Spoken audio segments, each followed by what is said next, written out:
Hello everybody, welcome back to the channel. Welcome back for another video. How's everyone doing out there? How are all of you doing? How's the last few days been for you? What have you been up to? What have you been buying? What cryptocurrencies should everyone be picking up right now in the midst of this bullish momentum run that we're currently having? Because I keep seeing a lot of people online now basically telling everyone else what coins they should be picking up before things do a 10, 20, sometimes a 50x. A lot of altcoins are very popular online right now. Don't forget to leave a like on the video. It's a free and easy way to support the channel. Very big thank you to I just hurt my finger. To everyone who is a supporter and clicker. There we go. A clicker of affiliate links. And without any further ado, let's jump right into it. Welcome to, well, we're not quite in euphoria phase, but welcome to Everyone is Talking About Euphoria. Woo! Don't forget to raise the roof, or whatever we did back in the 90s. Yes, my friends. I can't personally imagine where this is actually coming from. Remember the beginning of the year, this year, where like every 8.5 hours we had a lot of like recession news and 2025 recession and this is gonna happen, depression. Like, I mean, it was really quite constant, I think, until we got even more good crypto news. Then a lot of that kind of fell to the side, or at least that's the way that it kind of feels. Apparently, people aren't afraid of a recession anymore. People are optimistic on, and I mean by next spring, people are talking about a 1% interest rate in the United States, which is, it's special. It's definitely special. That would completely cause a worldwide economic turmoil, but that's something that we're going to have to deal with, I guess, around April or May of next year. What else is there? I forgot what, like, there's just a bundle of optimism regarding every single thing that has to do with money. So I guess that's good. It says the US economy is in a new bull market. What? That's crazy. This is according to Mike Wilson, Morgan Stanley's chief U.S. equity strategist.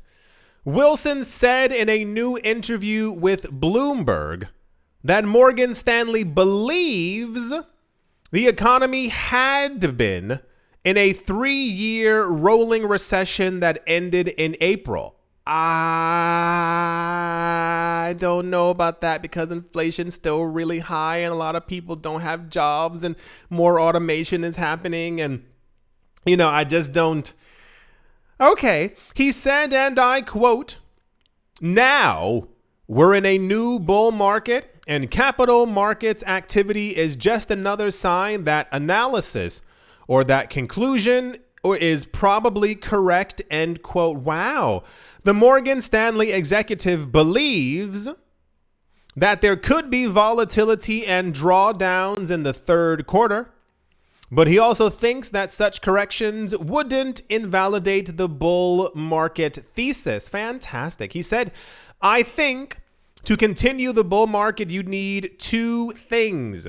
The ingredients you need include positive rate of change on growth. Okay, we have that from an earnings standpoint, and you have a policy that isn't inhibiting that growth. So both fiscal and monetary policy look like they're okay, and it appears as if the Fed, maybe they're not going to cut rates in the short term, but all signs point to the next move will be a cut. So you have supportive policy, you have a positive rate of change, you have good flow dynamics. I mean, these are all the ingredients you need," end quote. it's nice to see some kind of optimism within all markets. We typically have been seeing a lot of it roughly within the cryptocurrency space. People are assuming that in about 37 and a half hours, Bitcoin's going to be $10 million and 15 cents. That's the general consensus from everything that's currently going on. But as far as like the actual old economy, I haven't really heard a lot of optimistic things. A lot of countries are lowering their interest rates, and it don't seem to be working that at all in any given state. But if that's the energy that they're putting out there, and we are gonna have an even greater bull run, following the September-October time frame for the, wasn't it like 60 ETF applications? It was something ridiculous that are going to be yayed and nayed. I guess it's okay, but it has seemed, you must have, or maybe you seemingly noticed, we haven't gotten a lot of like recession news, like woe is us news. Everyone seems to think that we're on the up and up and up. The last up being like, yeah, things would just keep on going up forever. I assumed, I don't know what I assumed, but let's see what the next couple of time is going to bring. That's the Morgan Stanley analyst, and I can only assume when this person says it, a bunch of other people will be on TV in the next few weeks saying the exact same thing news. Man, all right. Let's move on. Oh boy. Okay, so the other really big thing right now in the world that every company, every executive, every whatever keeps talking about are stable coins. Seemingly out of nowhere, but it makes sense, but still seemingly out of nowhere. No one asked for this. Not one of you listening to this right now was like, you know what I would love? I would love a sandwich. I would love $1 million.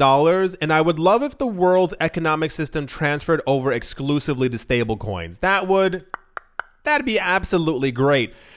No, it's just companies who realized that Tether is making an enormous amount of money from their operations.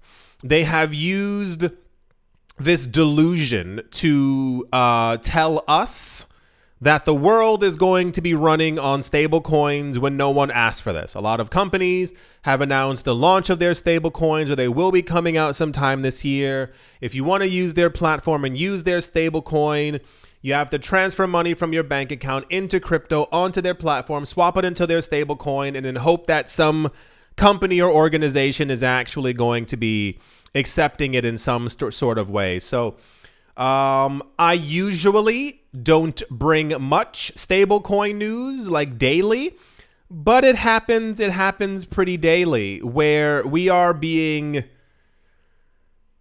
told that this is the future of finance when no one is asking for this except for the companies. This has nothing to do with making your life better, your life easier, making you skip down the road and have a jolly day.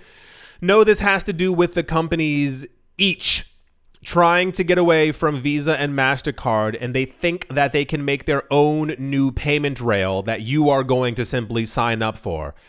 One of the issues being is that there will be about 7,000 different stablecoins, because each company is trying to make their own. They're not working. This is how you know they don't care, because they're not working together to make Bitcoin better or XRP or Ethereum. They all think they can kind of do it on their own, but none of these things will be interoperable. The second part is that the companies are doing it for themselves. So instead of them having to pay, I think it's like a 1 or 2% fee for using Visa or MasterCard, they think that they can have their own system, and you're going to just sit there and use it, and that they will tell you that your fee is only 25 cents as opposed to the whatever 1 or 2% might have been for Visa or MasterCard. not realizing that it's also costing you because it costs them absolutely nothing. So they're just trying to get a leg up. This entire idea of stable coins is like gross. Like no one's asking for it. It's the same exact thing. And I know some of you are going to, what are you talking about? It's the same exact thing with AI. No one's asking for AI. And if you did, please put your hand down. You're 1 in 1,000 people. Like there's different applications for like AI and like healthcare, or making sure that, humans are healthier, or even like, plotting to see like how cities should be made, or, making life a lot easier. No one's asking for like a girl in a bikini telling you that, you need to brush your teeth more, or being like, hey, my head hurts. Can you tell me why? That these aren't the actual, it's just companies figuring out a way to like absorb your data and get your information, and providing you with someone in a bikini to literally go, well, like, look, it's fun now. Look, don't you look at that jiggle? Look at this. Isn't this all fun? No one's asking for any of these applications of AI. I remember hearing about 2-3 years ago, I was like, this is going to change the world because like we can finally figure out how to cure things quicker, how we can do that. Nope. It's all just being used for the Hong Kong subsidiary of a bank called Standard Chartered has partnered with Web3 software company Animoca Brands to develop a Hong Kong stablecoin dollar. According to a Friday announcement from Animoca Brands, the two companies jointly established Anchor Point Financial Limited in Hong Kong to apply for a local stablecoin issuer license.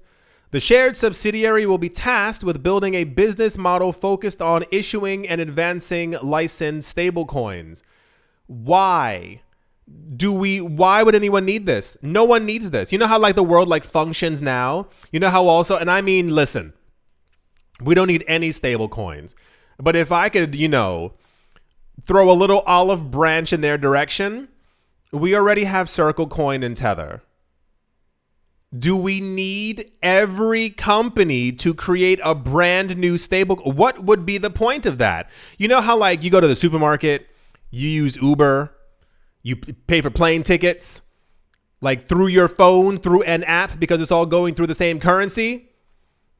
Imagine if imagine when Uber has their own stablecoin. When the supermarket chain you go to, Whole Foods, they're going to have their own stablecoin. Amazon's going to have their own stablecoin. When you're booking a flight, remember we had a news story 2 months ago. There was some airline company, whatever. They were talking about, like we're going to make our own stablecoin. And it's like, what are you talking about? Like the people don't think. There's never another step forward. They're not thinking about any of this to try and make life easier. It's about making it more complicated to make the company richer. Why would I need to do any of this? I'm already giving you money. That's not enough. You need to make a stable coin. Money's already digital. It's just stupidity wrapped in greed and everyone trying to follow the same exact trends over and over. Spoiler alert, we already saw this a couple years ago. JP Morgan Chase tried to made their own coin. It was called JP Morgan coin. Bank of America made one, and so did a couple other banks. You know how it worked out? Terribly, because each bank was telling every other bank to use their coin. Now imagine when we have thousands of these things floating around. Wouldn't it just make sense to partner with Tether or Circle or Binance and be like, hey, let's further advance these. Let's make a thing. We give you $8 billion. We are on the board or whatever, or so-and-so. We'll help you issue coins. And when these particular coins get used, we get a cut. Every transaction, we get 1/100th of the... Nope. It's never about like helping what's already there. It's always people being like, well, I'll make a new one that no one's asking for. Per the announcement, Anchor Point Financial already indicated formal interest in obtaining a stablecoin license from the Hong Kong Monetary Authority. This followed the regulator's implementation of the new stablecoin framework through a 6-month transition period with special rules. The rules were more stringent than many market participants seemingly expected, leading to a significant sell-off in the shares of relevant local companies. According to early August reports, some Hong Kong stablecoin concept company stocks fell as much as 20%. But experts describe the event as a healthy correction following a reality check. The reality check is when these companies realize that nobody wants their crap. That's going to be the literal reality check. It was one thing already dystopian when every country was like, yeah, let's just redigitize our money so we can freeze people's bank accounts a lot easier. Do you remember, because I know some of you don't, do you remember the thing that happened in front of, I think it was Congress in the US? This was around 2011. Talking about central bank digital currencies. If you don't remember, I'm going to refresh your memory. One of the people on the panel who was asking the experts, if hypothetically there was if there was a financial crash and the U.S. needed $25 billion to kind of restart the economy, hypothetically, would we be able to take money from people's stable coins accounts to fill that need? And he was like, yes, you would be able to freeze all money and you would be able to take what money you need. Okay, no further questions. And I was like, no one heard of that? So now that central bank digital currencies have been rebranded as stable coins, everyone just seems completely fine with everything that's going on. So the breaking point, two things will happen. We are going to have a number of companies who are going to launch stable coins, and the majority of them are going to completely collapse. The knock-on-off effect of this will be, at some point, a major company will have a stable coin for 2 or 3 years. People will be using it. People will be in their ecosystem. Something's going to happen where the company will need some money, and they're going to start draining people's money from their accounts. 100 here, 55 here, based off of balance amount. People will figure it out. And then they'll go, you didn't read the fine print. It's on page 348. It says in desperate need, the company would be able to take money from you to make sure that the company does well. And then some of you sit here right now and you fold your arms and you go, well, that doesn't make any sense. Do you remember when the entire FTX thing was unfolding? And there was, what was the name of that company? I don't remember. There was one company in particular. Was it Genesis? I don't remember. There was one company in particular who people were using them, obviously. And all their money was on this company's website. And the company froze all accounts and they drained every single wallet balance to zero to pay off the company's debts and to also just, go to the Bahamas. Do you remember what happened? People filed lawsuits. Do you remember what happened after? The company won. Do you know why the company won? Because it said within their fine print, any money you have on this platform belongs to us while it's on this platform. If you withdraw your money, it is your money. But while it is on this platform, if need be, I'm paraphrasing here, if need be, we can take it. So people filed lawsuits. They were really angry, as one should be, because these companies keep creating FAQs and legal thing, like when you sign up for something and it's like, hey, read all of this. Well, the problem is, no one has the time to read through 116 pages that some lawyer wrote, because it's also not even written in English. According to the subsection of paragraph 4, and it has all this like weird jargon inside of it that's meant to confuse you. So if you are reading it by the third page, you go, okay, I get it. Like, just let me use the website. It's done on purpose. So this is how it's going to happen. A major company is going to get really greedy. They're going to start taking people's money. People will file a lawsuit, and then we'll figure out that the paperwork that was filed by 16 lawyers on page 402 actually explicitly says, we can take your money if we so choose. It's on our platform. If we have any debts or obligations and we need them, or if we decide to build a new wing to our office, we can take your money. That's the only thing that seemingly is going to get people to realize that these things are actually garbage. The amount of news and propaganda being pushed right now about stable coins is really crazy. Everyone I've been to many countries. I've traveled, and I see people will literally make graffiti on the wall and it says no CBDCs, and I'm like, now write no stable coins. It's just a stable coin sounds nicer. This is all like political jargon. They know how to market things to people. A central bank digital currency? That sounds a little scary. Something that's stable? I want that in my life. That sounds kind of fun. I don't mind having to use a stable coin. It's just about the companies trying to further their own aspirations of becoming even richer. And I know some of you are listening, and I know some of you aren't. The people who aren't are the people who every single cycle end up getting upset or end up getting flustered or frustrated, and they don't understand why things are happening. I'm trying to explain it to you. You think I have something to gain by making sure that you don't use stable coins? I had to explain that to someone before. I was telling someone a mega long story. I was explaining something in life to someone. And they were like, oh, okay, that sounds cool. And I was like, you don't believe me? And they were like, not that I don't believe you. It's just more of a blah, blah, blah, blah, blah. I said, okay, cool. And then they went and did that thing. I saw them 2 years later, and they were like, dude, you were right. And I was like, what exactly did you think I had to gain from telling you that information? Remember before how years ago I was telling people, I was like, hey, XRP is like 1 cent. I think the price is going to go higher. Guys, Bitcoin's at $900. I have a feeling Bitcoin's going to go at least to $10,000. People in the comments were like, dude, stop lying to your audience. And I'm like, you know, like, what do you think I particularly have to gain from lying about people getting into XRP? You think I'm the XRP master? You think you think I'm the one who has 50 billion XRP? And I'm like, no more people in this market. Like, what exactly?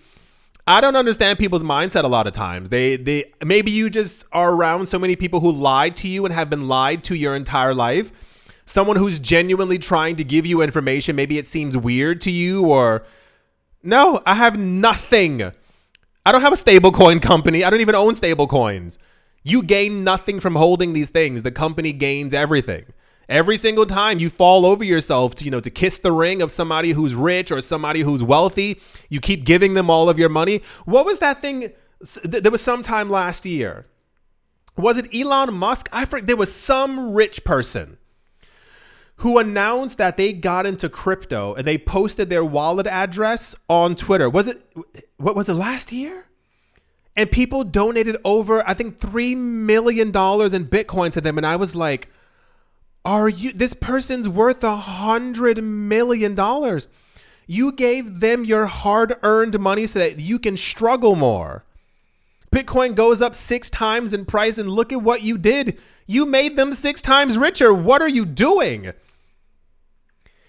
Anyway, you can only hope for a better future, but not a lot of logic in the sea. Well, I think that's going to do it for this video, everyone. I do hope you've all enjoyed. Have a great day, morning, afternoon, evening, wherever you are, wherever you might be. I do hope it's absolutely fantastic. Thank you all once again for watching, listening, liking, commenting, and supporting, and I will most certainly be talking to you all soon. See you.